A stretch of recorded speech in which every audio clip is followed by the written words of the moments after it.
بسم الله الرحمن الرحیم. حمد و مصلیه. محترمینو، یو مکم محترم رور چې د اختری وس لري، طاقت لري، اختری پر لازم وي او دی نه کوي، د هغه په حق لازم محبوب پیغمبر صلی الله علیه و وسلم څه فرمای؟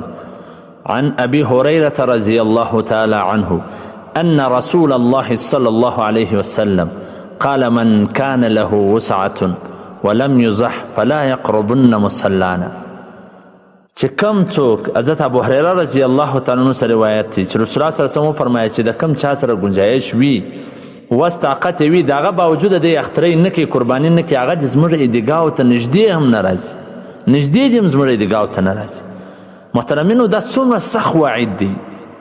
دا هغه سړي ته اندازه کېږي په کم سړي په زړه کې چې لږ ایمانیت او تړپ وي، چې دا څومره سخته خبره ده، دومره سخت پیغام دی دا چې په پښتو کې د دې هغه الفاظ نه چې سړی پکې بیان کړي چې نبی کریم صلی الله علیه وسلم فرمایي چې زموږ عیدګاه له نږدې هم نه راځي.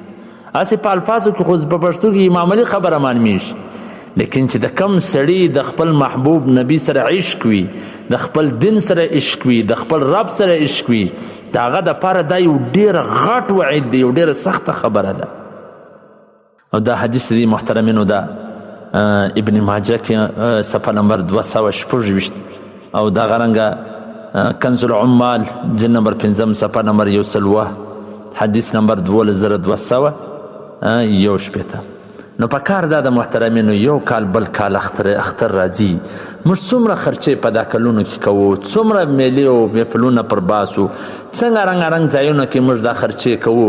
نو دغه یو اختری او یو قرباني چې موږ هغه د ابراهیم علیه السلام چې خپل د زوی پر غاړه چاړه ورکېښوله، چې ته خپله سوچ و فکر وکړه، د زوی پر غاړه، هغه زوی چې په دعاو د الله څخه غوښتی دی، هغه نازمین زوی، هغه پر غاړه چاړه ورږدي، او موږ یو اختری نسو کولی. حالانکه یو موبایل په 10,000 په 40,000 په 60,000 په 15,000 رانیولی. نو چې د چا په زړه کې لږ هم د خپل دین سره د خپل آخرت سره مینه وي، زه هم هغه به بیا په دا اختری کې ټال مټول ونه کړي. ستاسو د دیني او شرعي پوښتنو ځوابونکی مولوي عبدالرحمن سمیم صاحب.